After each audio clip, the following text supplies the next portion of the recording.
Hello friends, मैं अभय श्रीवास्तव। आप सभी का मेरे चैनल एम विद अभय पर स्वागत है। स्टेट एंड यूनियन टेरिटरी के मैंने 15 क्वेश्चन अपडेट किए हैं। आज 5 क्वेश्चन और पार्ट 3 में अपडेट करूंगा। मैं बताता चलूं कि यूपीएससी और यूपीपीसीएस और अदर कॉम्पिटिटिव एग्जाम के लिए ये इंडियन पॉलिटी के काफी इंपॉर्टेंट पार्ट है। इस पे कॉन्सेप्ट बेस्ड क्वेश्चन आते हैं और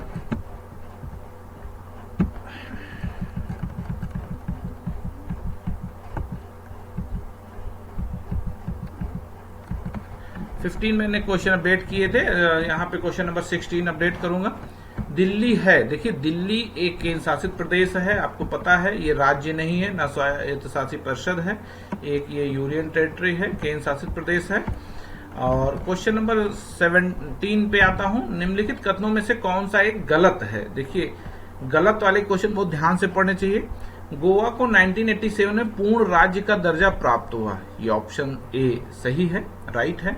दीव खंभात की खाड़ी में स्थित है, देखिए पूरा ऑप्शन नहीं लिखा हुआ है।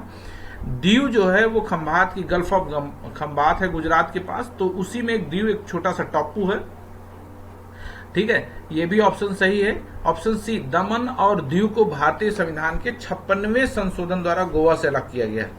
दमन और दीव को भारतीय संविधान के 56वें यानी 56th अमेंडमेंट जो हुआ था गोवा से अलग किया गया। ये भी बात सही है, यानी सेपरेट कर दिया गया दमन दीव को गोवा से। ये भी ऑप्शन सही है। दादरा और नगर हवेली 1954 तक फ्रांसीसी औपनिवेशिक शासन के अंतर्गत थे। देखिए दादरा और नगर हवेली फ्रांसीसी नहीं, पुर्तगाली औपनिवेशिक शासन यानी कॉलोनियल रूल के थे। ये ऑप्शन गलत है, ठीक है। आपको मैं बताता चलूं कि इंटरनेशनल कोर्ट का डिसीजन आया था कि जो है दादरा और नगर हवेली भारत का एक अंग है। उसके बाद पुर्तगाली जो है दादरा और नगर हवेली को छोड़कर चले गए थे, भारत का ये अंग हो गया था, ठीक है। क्वेश्चन नंबर 18 पे आते हैं। सिक्किम भारत का एक राज्य बना। देखिए सिक्किम 30वें संशोधन के अंतर्गत, ऑप्शन ए। ऑप्शन बी कहता है 32वें संशोधन के अंतर्गत। ऑप्शन सी कहता है 35वें संशोधन के अंतर्गत और डी कहता है 42वें। देखिए ऑप्शन सी इसका सही आंसर है। ऑप्शन सी इसका जो है 35वें संशोधन के अंतर्गत सही है। मैं आपको बताता चलूं कि सिक्किम को 35वें संविधान संशोधन के तहत सह राज्य का दर्जा यानी एसोसिएट स्टेट बनाया गया। फिर बाद में 36 यानी 36वें संशोधन के द्वारा इसको 1975 यानी 1975 में इसको पूर्ण राज्य का दर्जा दे दिया गया, ठीक है। यहाँ पे दो तरह के क्वेश्चन बनते हैं। सिक्किम को भारत का पूर्ण राज्य का दर्जा कब दिया गया? ये 36वें संशोधन द्वारा।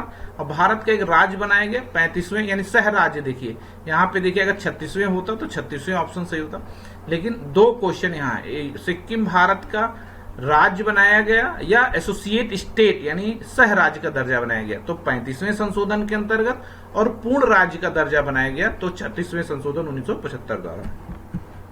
Question number 19। निम्नलिखित संविधान संशोधनों में से किसके द्वारा सिक्किम को विधिवत भारत संघ के पूर्ण राज्य के रूप में सम्मिलित किया गया? देखिए संविधान संशोधनों में से किसके द्वारा सिक्किम को विधिवत भारत संघ के एक पूर्ण राज्य के रूप में सम्मिलित किया गया? तो यहाँ एक पूर्ण राज्य का दर्जा, तो देखिए 34वें संशोधन, 35वें संशोधन, 36वें, 37वें। मैंने अभी प्रीवियस क्वेश्चन में डिस्कस किया था कि पूर्ण राज्य का दर्जा सिक्किम को 36 यानी 36वें संशोधन द्वारा दिया गया। इस तरह के क्वेश्चन को बहुत ध्यान से, बहुत कंसंट्रेट होकर करना चाहिए। देखिए कंपटीशन जो एग्जाम होते हैं यही क्वेश्चन आपको 1 या 2 नंबर से बाहर करते हैं। क्वेश्चन नंबर 20 पे आते हैं। किस संविधान संशोधन द्वारा दिल्ली को राष्ट्रीय राजधानी क्षेत्र का दर्जा दिया गया?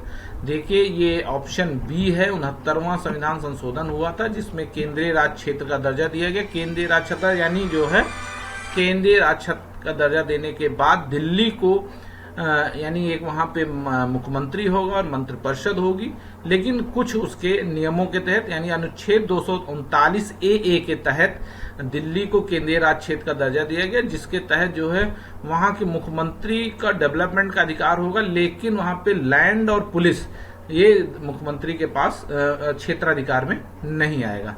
धन्यवाद दोस्तों, मेरे चैनल पर बने रहने के लिए। मैं बहुत इंपॉर्टेंट क्वेश्चन ऐसे ही अपडेट करता रहूंगा। धन्यवाद।